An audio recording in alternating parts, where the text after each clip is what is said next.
Neumann, who is the chair of the Constitution and Canons Committee, for the committee's report.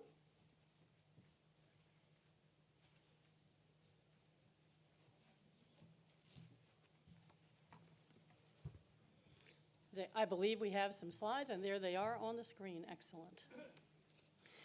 As you can see on the screen, it's been a busy season for the Constitution and Canons Committee. We've given most of our attention this year to looking at the process for the election of a committee on nominations and the election of our next bishop.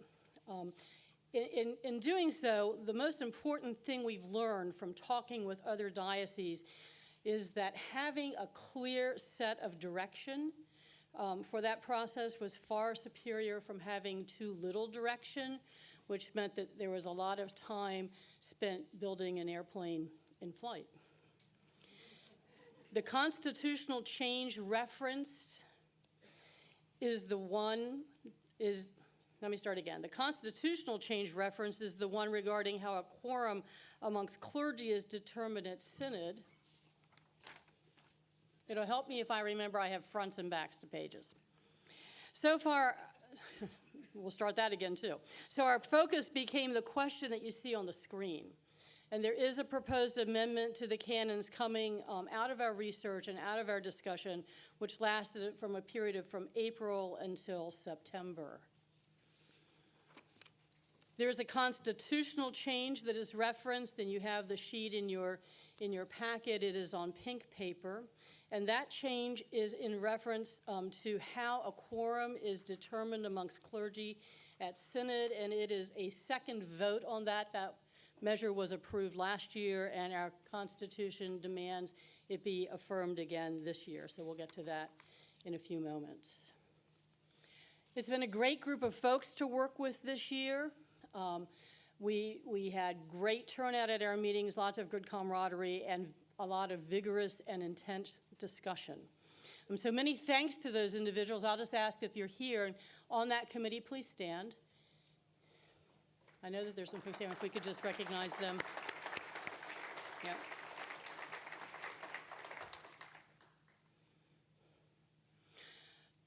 My goal over the next couple of minutes is to give you a view from like 30,000 feet, to give you an overview of what we've been about. After I've gone through an overview of what's contained in the green packet, then we'll have a time for questions and comments. Questions and comments. I am going to ask directly that we refrain from the temptation to wordsmith. Okay, that's been done in committee. If you feel further wordsmithing is necessary, we can put a mechanism in place for that, but trying to do that here will not be productive. If larger substantive changes are needed, if that's the feeling and the consensus of Synod, to the green document, then we will ask again that be referred back to committee, and at that point we will take another look at that in the coming year, trying to rework parts of the green packet would not be helpful because, as John already alluded to this morning, all of the pieces in there work together. We might make some minor changes to things, but overwhelmingly, if we tweak one piece, then we have to look at and tweak another piece. And so this, again, is not really the forum to do that. If that's felt that that's needed, we want to create a mechanism for gathering those comments and thoughts, and then we will address that again in the coming year.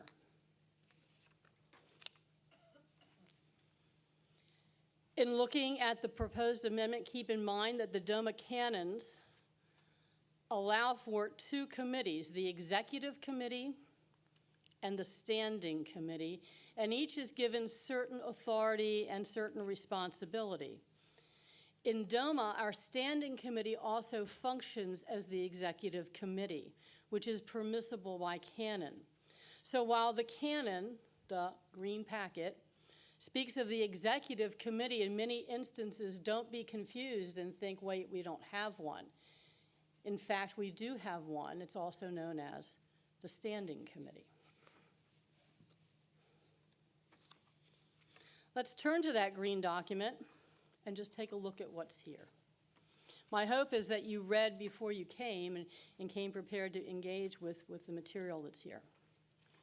The thrust of Section A, which is found on the first page and then on to the second page. The thrust of this section is to make the move that is shown on the screen. And it's the move that, again, John spoke of in his address this morning.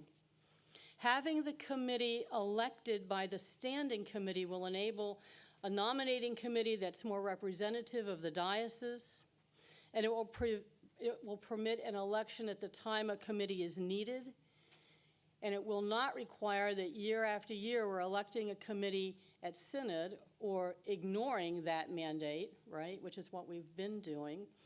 And then when we get to a crunch time, we have to figure out what to do.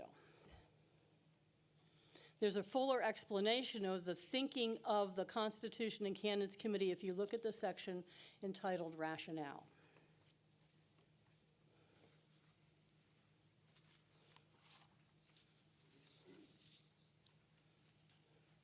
Looking at paragraph B, when the committee read the original text in paragraph B, the question became, but what got us here? How did we get to this point in the process? What are the steps that are needed to be taken before we get to the point of receiving nominations?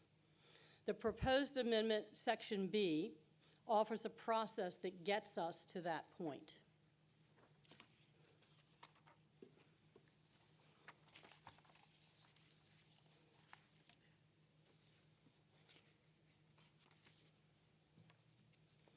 Looking at 4C, the primary purpose of the change to 4C is to create a process for generating a pool of candidates to stand for election as bishop.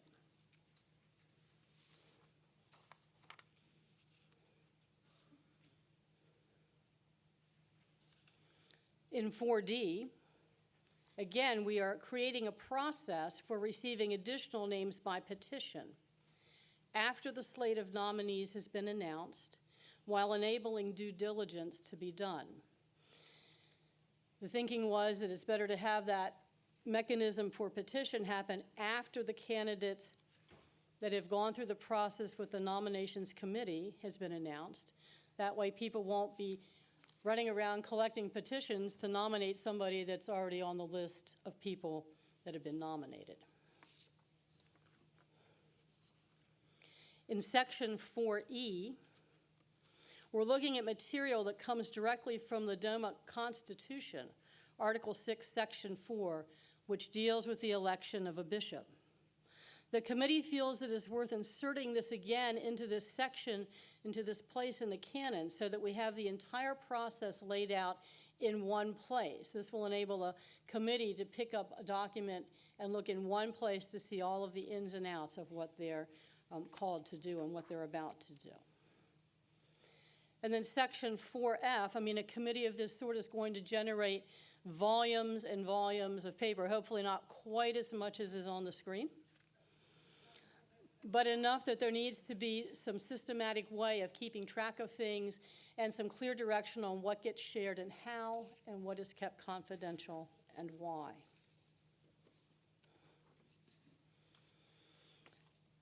Again, in talking with other dioceses who have gone through this process, the consensus is to have a clearly laid out process so the committee, once put into place, will not use valuable time trying to figure out how to build an airplane in flight.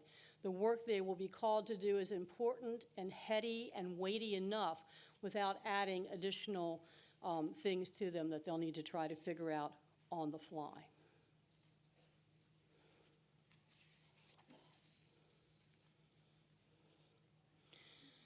As a committee, we talked about all sorts of ways to have substantive discussion here, and we don't want to shut that down. But again, there is a caution here that in trying to get a handle on the whole pictures, which is why we're looking at it from 30,000 feet, right? To devolve into dealing with minutia will probably be counterproductive. That said, we do want to entertain questions and comments and would be open to hearing minor amendments or word tweaks. And if it's felt that major reconstruction is needed, then we'll stop the process and we will just refer this back to the committee for another year of work, and it will come back in some form again next year. Thank you, Becki. Let's open it up. If you have questions or comments, we may have a handheld mic that may be up here. Becki, is there a handheld mic there? Yeah. Indeed, there is. We have a handheld mic. Are there questions or comments? Will, could somebody help me run this mic around? Thanks, Josh. So will the standing committee consider taking names recommended to them for the nominating committee? Yes, Okay, That's in the process. that is in the great. process. Specifically soliciting nominating committee member names from vestries and clergy, et cetera. great. Others? Yes. Thanks, Josh.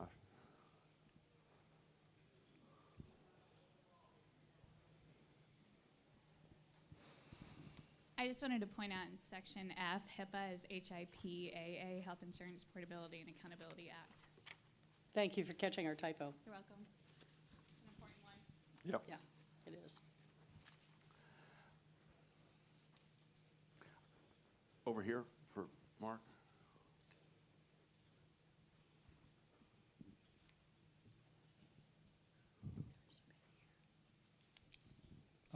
Proposed text B5, the last part of that sentence reads, "and the standards of morality and ethics as set forth in Title II, Canon 4 of the Diocesan Canons."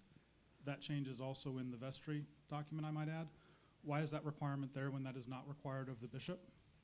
The criteria for a bishop, it reads, "have affirmed the fundamental declarations of the diocese," period. That's section 3 of Article 6. Good thing to include. Thank you for pointing it out. Yes. Yeah. I don't think it was considered. They were looking at this canon, not the Constitution and other canons. Exactly. That's exactly right. We will take that into consideration. Thank you for pointing it out.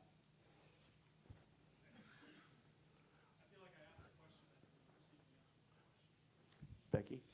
Oh, I believe that as Bishop John just said, we were looking specifically at the process, and we did not look at the requirements for bishop, and so that was, you've just drawn that to our attention. And we thank you for that.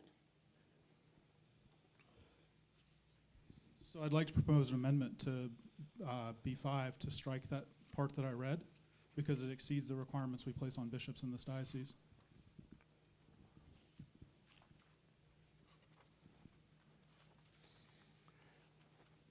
You're right. Do you understand what he's proposing? All right. If you look at, turn to the wrong page. Where again is it, Mark? B5.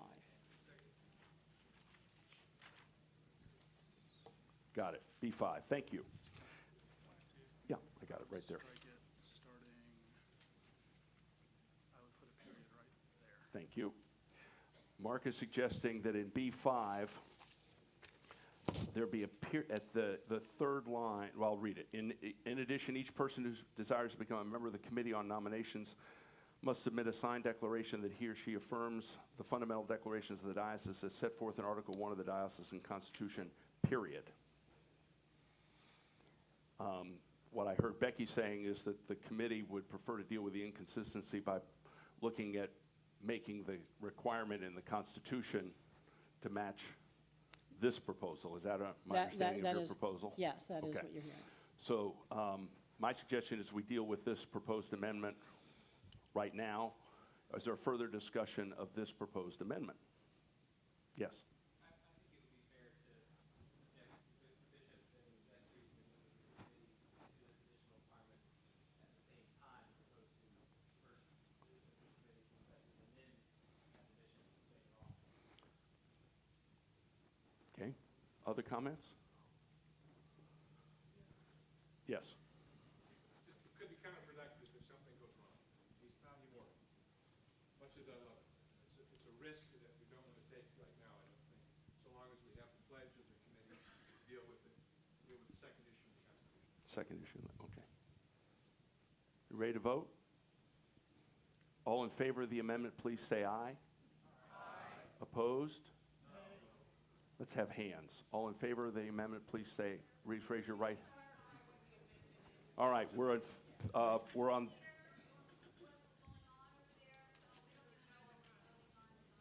Well, I'll read it again because it's very simple.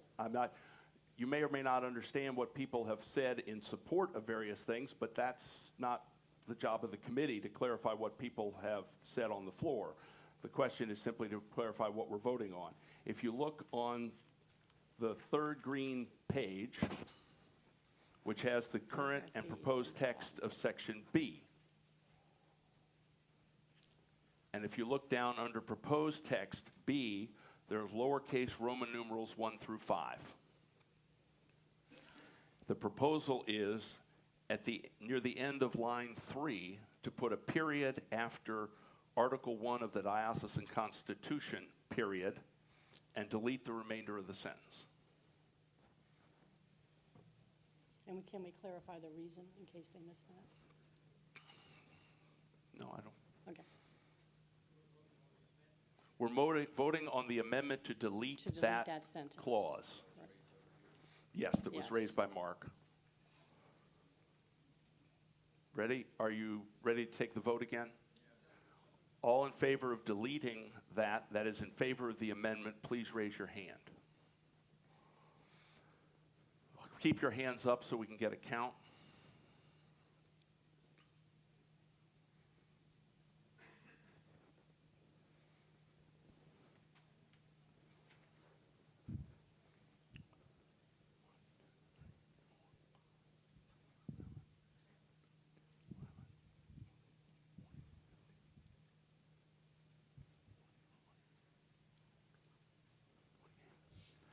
Heather, 28 on this half. 12, that's 40. All right. All those opposed to the amendment? I think the amendment is clearly lost. Thank you. Other comments, proposals?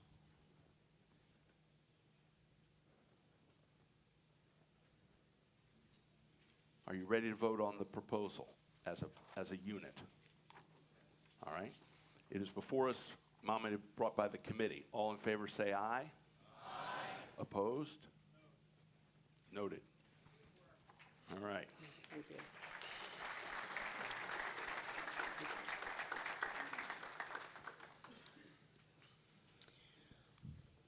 All righty, moving us on then to the proposed amendment to the Constitution that is carried over from last year. Which color? It is pink.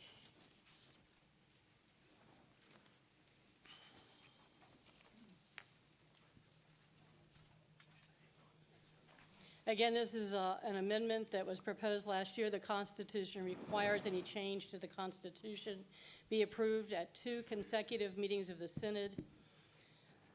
This amendment deals with how a quorum amongst clergy is determined at Synod.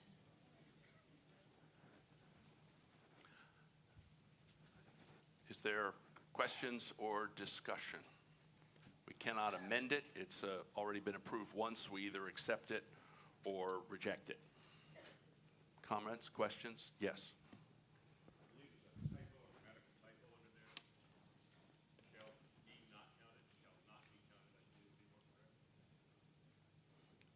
Direct me to where you're looking. Yes, shall not be counted. Well, We're not trying to be Yoda.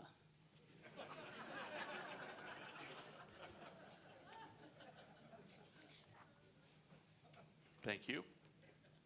Any other discussion? Yes. Maybe I'm looking at this the wrong way, but doesn't this change have the effect of giving retired clergy disproportionate vote? Because if they choose not to participate, then they're not counted as sort of part of the number of people at the Synod. But if they do participate, then they are added in. It seems like sort of a special, I know it's not intended to give them a special, but it has that effect. only with regard to the quorum, not regarding anything that is voted on in the synod. In other words, the vote in the synod is majority of people present and voting, so it doesn't affect the majority required for the vote, merely the number who are counted as present. I mean, frankly, we almost didn't begin the synod this morning because at the beginning of morning prayer, we did not have a quorum of the clergy. At the end of morning prayer, we had a quorum of majority of 4 for the clergy. And that's what's behind it. Just trying to, because of the retired clergy, we have a priest in Australia, we have clergy in other states, and they're counted as part of the requirement for a quorum, and so it gets kind of tough. You ready to vote? All in favor say aye. Aye. Opposed? Adopted. Becki? The last matter at hand is to look at the blue sheet, which says, number 1, proposed amendments to the canons. This deals with the area of vestry member eligibility, qualifications, duties, oath, and vacancies. With regard to the item that's shown on the screen, the committee is proposing the addition of item H, which calls for vestry persons to affirm the fundamental declarations of the diocese as set forth in the diocesan constitution and the standards of morality and ethics as set forth in the DOMA canons. These are seen as integral to the ACNA and to the life of our diocese. Wanting our leaders to be exemplars in every way, the committee holds the opinion that those in leadership are called to affirm these documents and these teachings. Discussion, comments, questions? Yes, Tim, Josh, can we put you to work again? I've got a big comment. Well, stand up and turn around then. How will this affect current vestry members? Will they be required to retroactively sign or affirm if they're going to remain on the vestry? If adopted? My understanding is that it says a candidate shall be, so the issue is about at the time of election. Right.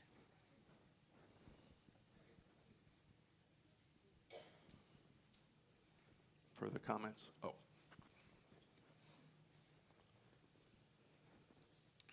So I'd raise the same issue I just raised before. The last line, I would strike it and the standards of morality in the rest of the sentence for 3 reasons. 1, it exceeds the requirements we place on a bishop. 2, it goes beyond the oath of the vestry members and their specified duties in the canons. And 3, I think it will disproportionately affect those in our diocese who do not hold Republican positions on most social issues. And that includes a large number of the congregation in restoration who may find themselves ineligible for the vestry for reasons that are unrelated to theology. Thank you. So we have an amendment to again strike after in H after the word Constitution. Is that correct, Mark? Yes. In the second line, we just put a period after Constitution and delete the rest of the sentence. Very good. Yes. Is there some clarification on what we mean by affirm? Because looking at Article 1, there are a lot of things in there. The entirety of the first 4 councils and 39 articles. And I don't know how realistic it is to ask someone to say they affirm every single thing in all of those. So is there, what do we mean by the word affirm?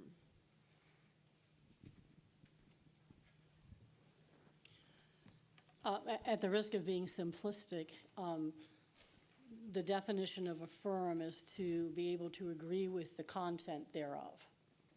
So if I affirm something, I'm saying I can agree with that content. And clearly it's an imprecise term. It is.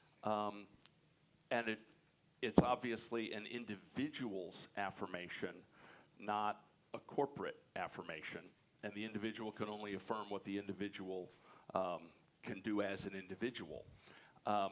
My sense, I frankly personally think of it, and I can't say that I'm speaking for everybody else, is that it puts a person in a position of saying, I support the teaching of the church, and I will not actively work against the teaching of the church.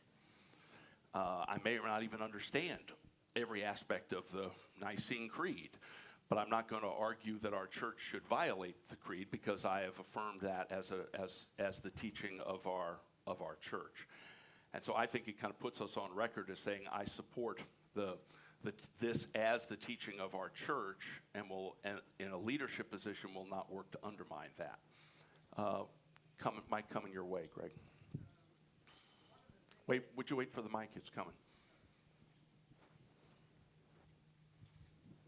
To some extent, it depends on the point that one of the canons requires vestry oath, and that's a form of subscription. In other words, the vestry are supposed to sign a document, which is this oath in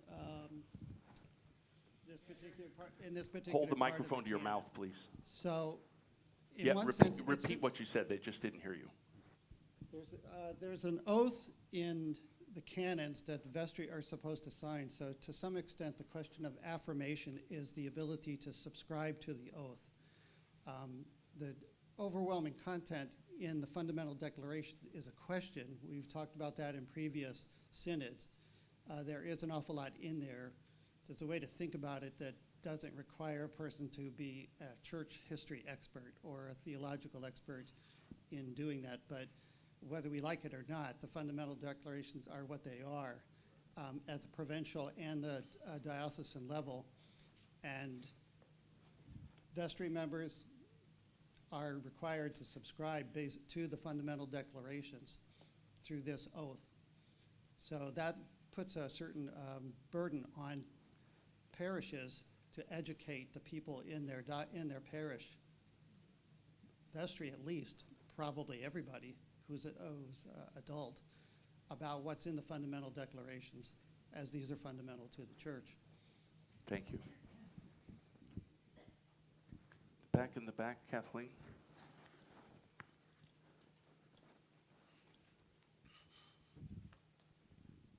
I see that in our packets we have the text of the fundamental declarations. I don't see Title II, Canon 5 of the Diocesan Canons. Would that be possible for you to read that? Sure.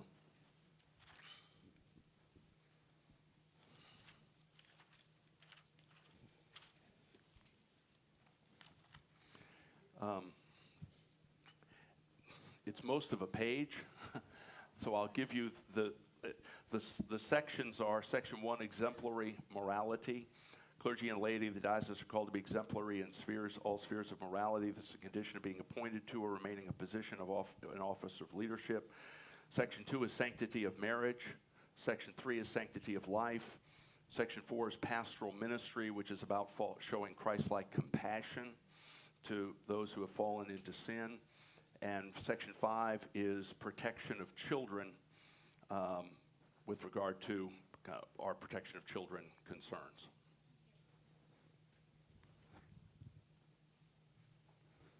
Other comments? All right. Forgive me, did we vote on the amendment? I didn't think so. All right, we have an amendment before us to delete that second half of the sentence, putting a period after Constitution. All in favor of the amendment, please raise your hand.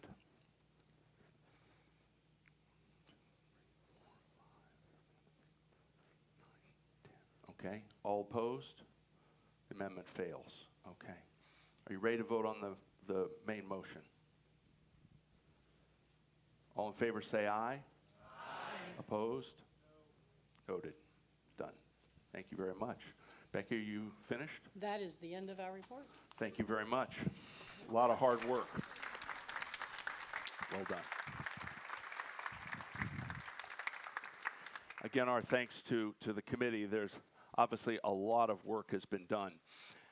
And while a lot of other comments were not made about the process for the canon about nominating the nominating committee, I know that the Constitution and